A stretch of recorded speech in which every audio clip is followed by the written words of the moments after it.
It was one of those afternoons when the sun feels like it's sitting just above your head, cooking the pavement until the heat climbs up your legs. And right there on a dusty side street in a town most people can't find on a map, I saw two white cops circling a man like vultures. His name was Leonard Price, my big brother.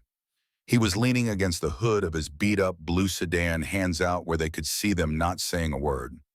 I knew that look on his face. It was the one he wore when he was swallowing every insult just to keep from giving them an excuse. The taller one smirked like he already knew the ending. The younger one shoved him harder against the hood, and I saw Leonard flinch. The metal had been baking in the sun all morning. Then the tall one stepped in, planted his palm on the back of Leonard's neck, and drove his knee down between his shoulders.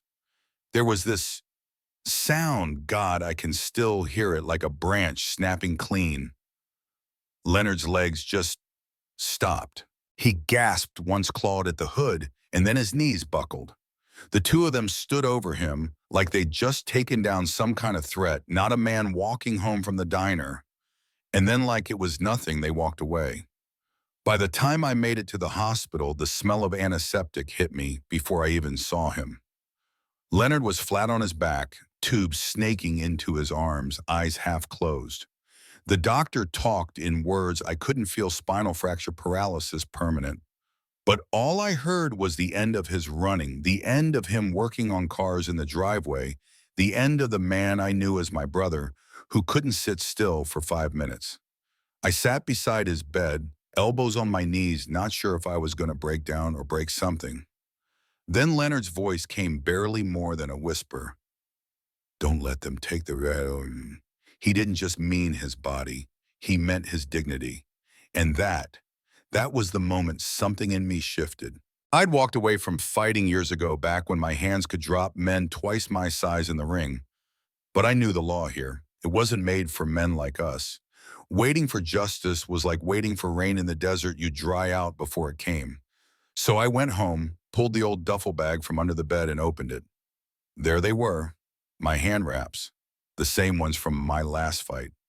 I started wrapping them slow, the cloth biting into my knuckles, and with every turn I could feel the weight settle in my chest. This wasn't sport anymore. First on my list was Officer Hale. Found him at the local gym, joking with another guy by the lockers.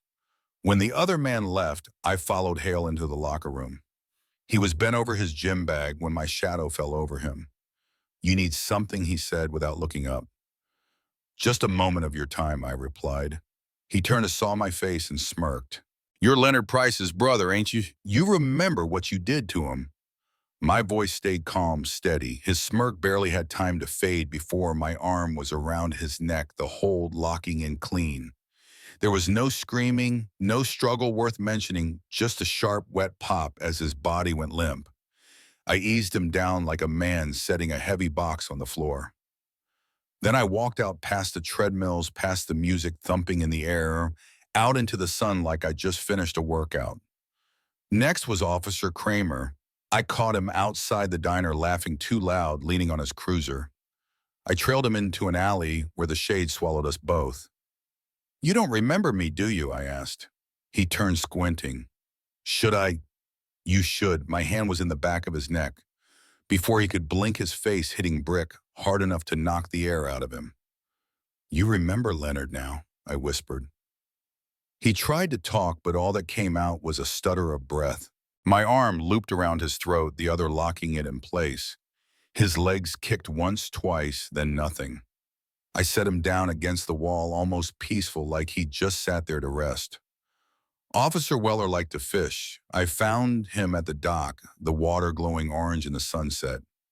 I walked up, quiet, said, Heard you're the man to talk to about stolen things. He frowned. Who are you? Just someone who returns what's been taken. His rod hit the planks when I grabbed his shirt and slammed him into the railing. Remember Leonard? I asked. I don't know what you're talking about, he said, but his voice cracked in the middle. That was all I needed to hear. I dragged him forward, smashed him down hard. Then I rolled him into the water. The tide pulled him under without a sound. The last name was Sheriff Donnelly. His ranch was a picture out of a postcard: white fences, green fields, horses grazing like nothing ugly could happen there. He stepped out on his porch when he saw me, coffee in hand. "What the hell are you doing here?" he asked. "Came to talk about Leonard." "There's nothing to talk about," he said, but his voice had that twitch in it, the kind a man gets when he knows the conversation's already over. We walked to the middle of his field, no words. The air was thick with heat, the kind that makes the cicadas scream. He tried to draw his gun, but my hands were already on him, twisting him down. His knees hit the dirt and I leaned in. "You remember his face? You remember what you took from him?" He didn't answer, and that was answer enough. The snap was quick. The sheriff's body slumped into the grass, badge catching the sunlight like it was mocking the man who wore it. I took it not as a trophy, but as proof the reckoning was done. The walk home was long, but my chest felt lighter with every step. When I finally stepped onto the porch, Leonard was there in his chair, the sun catching the edges of his face. "They can't hurt you anymore," I told him. "I know," he said, and we just sat there. No words, just the sound of the wind moving through the trees. "Some people will say I crossed a line. Some will call it justice. But I'll tell you this, when the law looks the other way, sometimes the only thing left is a pair of hands willing to set the scales right." So tell me, was I wrong? Or was this the only justice Leonard was ever going to get?